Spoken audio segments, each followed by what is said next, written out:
Bienvenue sur FM Télévision, c'est l'heure de la mi-journée. Madame, Messieurs, bonjour. Le gouvernement Sama Lukonde souffle sur sa première bougie depuis son investiture. Le 26 avril 2021, 410 députés nationaux avaient décidé d'investir le gouvernement Sama. Patrick Ngouo revient sur le défi que s'était lancé ces deuxièmes gouvernements sous Félix Tshisekedi. Suivez. Composé de 57 ministres, dont 27% de la représentativité de la femme, le deuxième gouvernement sous Félix Tshisekedi avait axé son programme sur 15 piliers. Le plus important à retenir, c'est que le chef de l'exécutif central visait 4 axes prioritaires, dont la pacification de l'Est de la République démocratique du Congo, établir un état de droit, la reconstruction du pays, mais aussi et surtout le social de la population. Quelques minutes avant l'investiture de son gouvernement, défendant son programme devant la représentation nationale, Jean-Michel Sama Lukonde Kyenge semblait vouloir sonner la fin du calvaire des Congolais. Le temps n'est-il pas arrivé pour que nous puissions enfin créer une véritable union sacrée de la nation pour plus de prospérité, plus de solidarité, plus de sécurité, plus d'emploi, plus de justice et pour une meilleure gestion économique par la bonne gouvernance, se demandait-il. Au perchoir de la Chambre basse du Parlement, Sama Lukonde affirmait que le budget devrait être évalué à hauteur de 36 milliards de dollars américains sur 3 ans, soit 12 milliards de dollars américains par an. Ceci devrait être possible par la maximisation de recettes et l'appui des partenaires extérieurs. Ce qui pourrait expliquer la conclusion du programme triennal conclu en 2021 entre la RDC et le Fonds monétaire international FMI. Parmi ces priorités, il y a également lieu de noter la gratuité de l'enseignement, la revanche du sol sur le sous-sol pour promouvoir l'autosuffisance alimentaire, l'indépendance de la justice, la gestion optimale des finances publiques, l'organisation des élections générales dans le délai constitutionnel, pour ne citer que cela. La situation sociale du pays est devenue catastrophique davantage. C'est les coups de gueule des princes Epenge qui peint un tableau sombre de l'action de cette équipe gouvernementale. Pour ces cadres de la Mouka, seules les élections peuvent résorber cette crise. Il a été joint au téléphone par Patrick Ngouo. Monsieur Félix Tshilombo lui-même nous avait dit que ce gouvernement-là n'était pas mis de coordonner cette action et que le pilotage de ces mêmes actions était faible. Et je crois aujourd'hui, si vous regardez les engagements de ce gouvernement Sama, tous les engagements pris, je ne vois pas un seul qui est sur la bonne voie. Et on nous a parlé de l'amélioration du social. C'est que les de ce gouvernement. Mais voyez-vous qu'un an après, la situation s'est dégradée davantage. Mais lorsqu'on parle par exemple de la réduction du coût des billets d'avion, achat des bus Transco, ça ne vous dit rien? Ça ne veut absolument rien dire quand on sait toutes les difficultés qu'on a aujourd'hui à voyager. Est-ce que vous savez que maintenant pour voyager dans une province de la RDC, il faut payer à l'avance, une semaine avant pour prendre son avion? Aujourd'hui, les gens montent dans un avion comme s'ils montaient dans un bus 207. Les gens se précipitent à aller parce que les avions sont rares. Mais aujourd'hui, c'est quoi la voie de sortie? Et la voie de sortie, c'est la voie des élections. Comment voulez-vous, à moins que vous nous dites qu'il y a quelqu'un qui préparerait un coup d'État.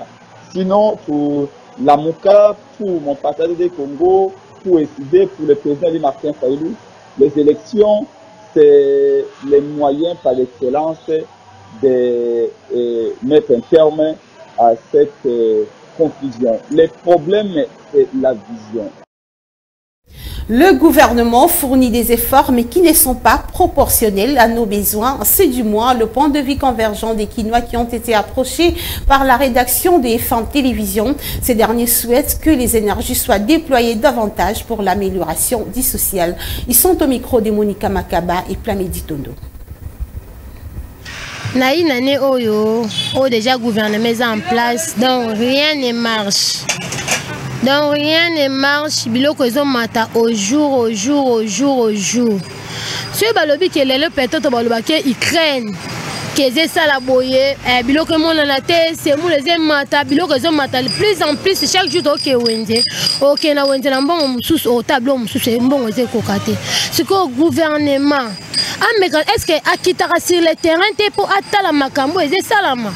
Tozo souffrir que bato bazo souffrir makasi. so tamoli vraiment na ba milliers mususu koyoka na mawa ba milliers mususu mai ezate courant ezate kolia malamu te mbongo ezate bato bazo souffrir nanso pe ko tia biloko na marché bozo te ka biloko bozo te ka mango te mbongo ezate. Nous constatons qu'il y a quand même des efforts qui sont consentis au niveau du gouvernement, mais à mon avis, ce sont des efforts qui ne répondent pas vraiment comme il se doit aux besoins de la population. C'est concentré sur un ou deux aspects, par exemple l'agriculture, ou encore, si vous voulez bien, la réhabilitation ou la construction des routes.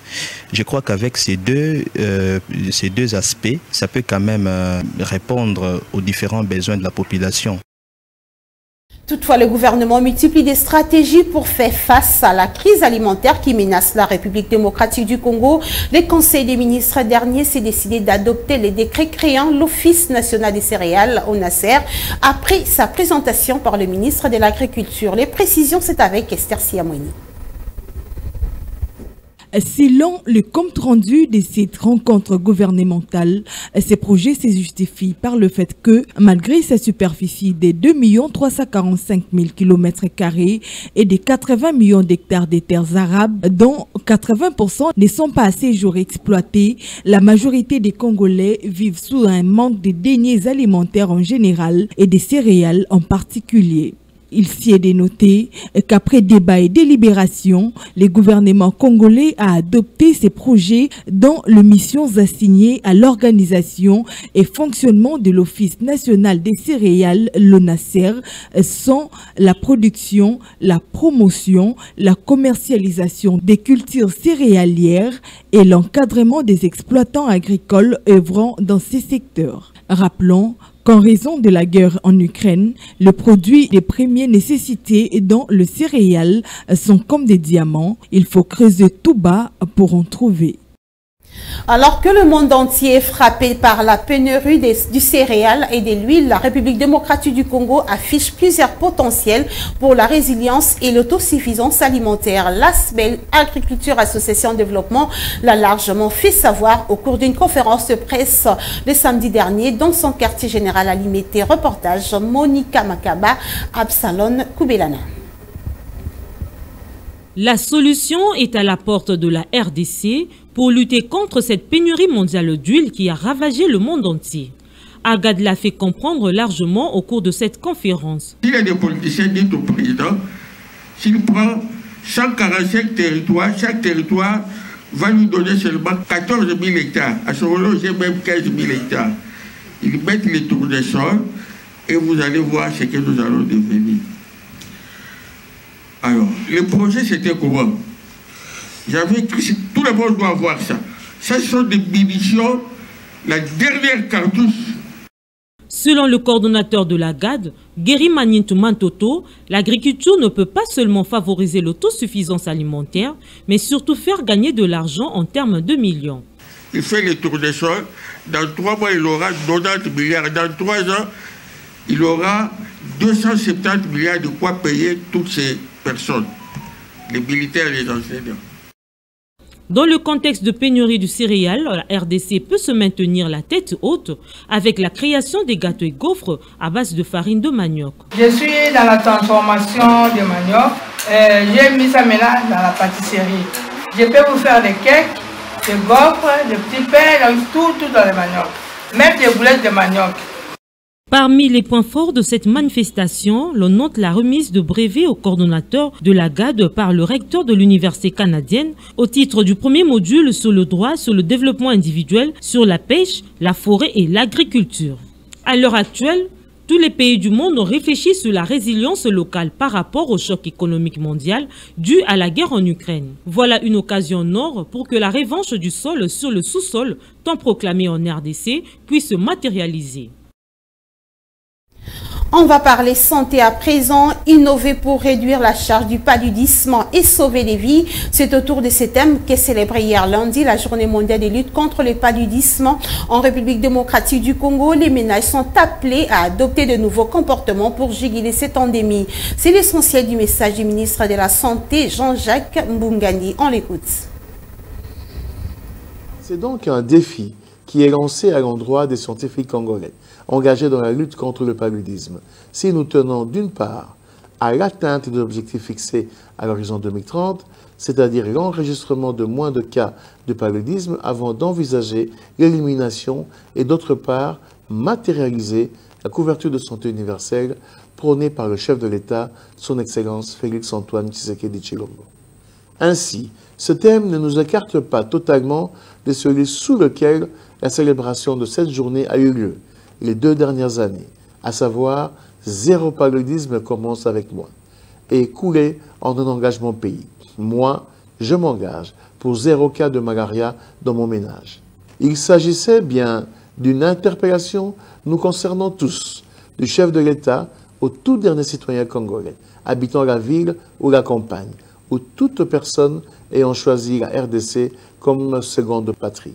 Cet engagement ne devait pas se limiter à la parole, mais doit se traduire dans les pratiques quotidiennes. Cela sous-entend que nous devons tous lutter contre le paludisme par l'adoption d'un nouveau comportement devant se matérialiser à travers la participation des ménages, des familles et des communautés à la lutte contre le paludisme, à en faire une intervention majeure, capable de conduire à l'élimination de cette endémie.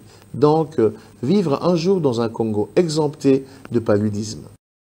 Rendons-nous en Nord Kivu pour parler de cet appel de la synergie des groupes de pression et mouvements citoyens d'observer une journée ville morte contre l'état de siège où l'appel a été diversement observé. Si à Goma, la population a vaqué librement à ses occupations, à Beni et à Butembo, la situation était tendue. Le point, c'est avec notre confrère David Lupemba depuis Goma.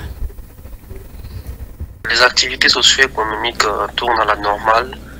Dans la ville de Goma, ce lundi, des craintes, il y en avait parce que la veille, les mouvements citoyens ont lancé une opération consistant à décréter des journées villes mortes pour exiger la levée de l'état de siège dans la province du Nord Kivu. Cet appel qui a été lancé en début de soirée de dimanche a placé la population dans une situation inconfortable parce que les parents, ceux qui font les commerces et les transports en commun, ne savaient pas comment se comporter. Les boutiques et magasins étaient ouverts dans la partie est de la ville de Goma, les quartiers commerciaux. Les transports en commun ainsi que les transports privés étaient visibles sur les grands carrefours de la ville. Il faut aussi noter que les écoles ont ouvert ce lundi sur toute l'étendue de la ville de Goma. Alors que la situation était plus ou moins stable et calme dans la ville de Goma, ce n'était pas en tout cas le cas dans la partie nord de la ville où les villes de Beni et Butembo étaient en tout cas très agitées.